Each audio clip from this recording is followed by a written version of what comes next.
Ayan, nandun siya sa sulok ko. Magulang na itong mga. Magulang na nga iba, sinayang mo. Tingnan mo, nandun pa yun, gumapang pa yung sitaw mo sa taas, oh. Sa mga barracks, gumagapang.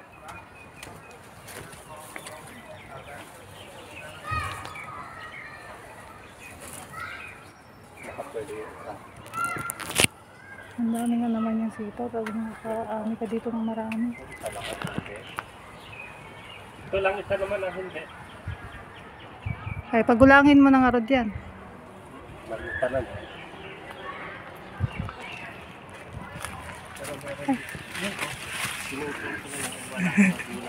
Pumasok na ako dito.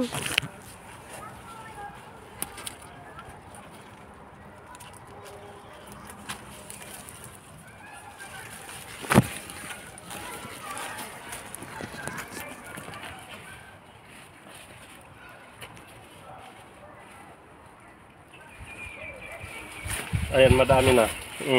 Ayan, madami. May 5 kilo na yan. Kanina 3 kilo.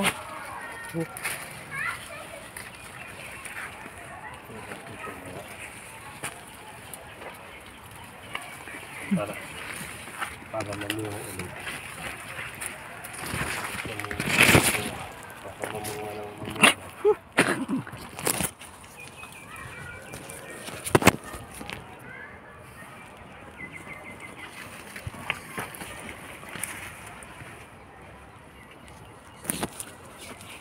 Mayroon ka pang nalalaktawan din eh.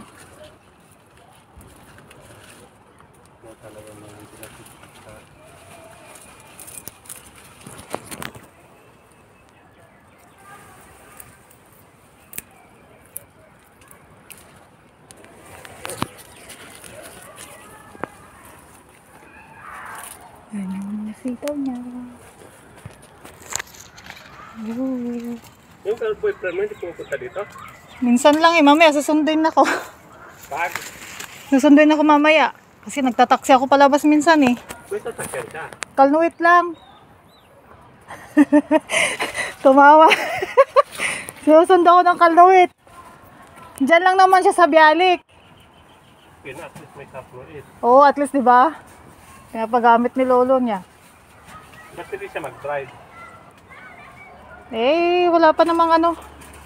Dagdag pa sa trabaho yun. At least pag mag-day off. Hindi rin nagde-day off yun. Ikaw ang dapat. Oo. Eh, pwede naman kaso, shake it lang. Ayaw kong malaman nila. Pero nag-aaral ka na. May driver's license ka sa Pinas. Wala pa. Dapat kumuha ka. Yun nga ang kailangan eh. Pwede naman. 700 Hindi, shekel. hahanapin nila yun. 700 shekel nga. Ito eh, napakapakan mo na yung bunga ng sitaw mo. Gusto mo? Kuha na kita.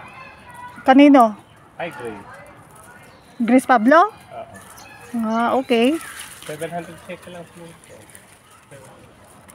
Tingnan natin. Siya ang kumuha sa amin, di ba? Ah, siya bang kumuha?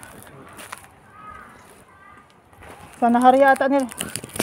May lisensya ka na ba, Carlo? Oo. Meron daw.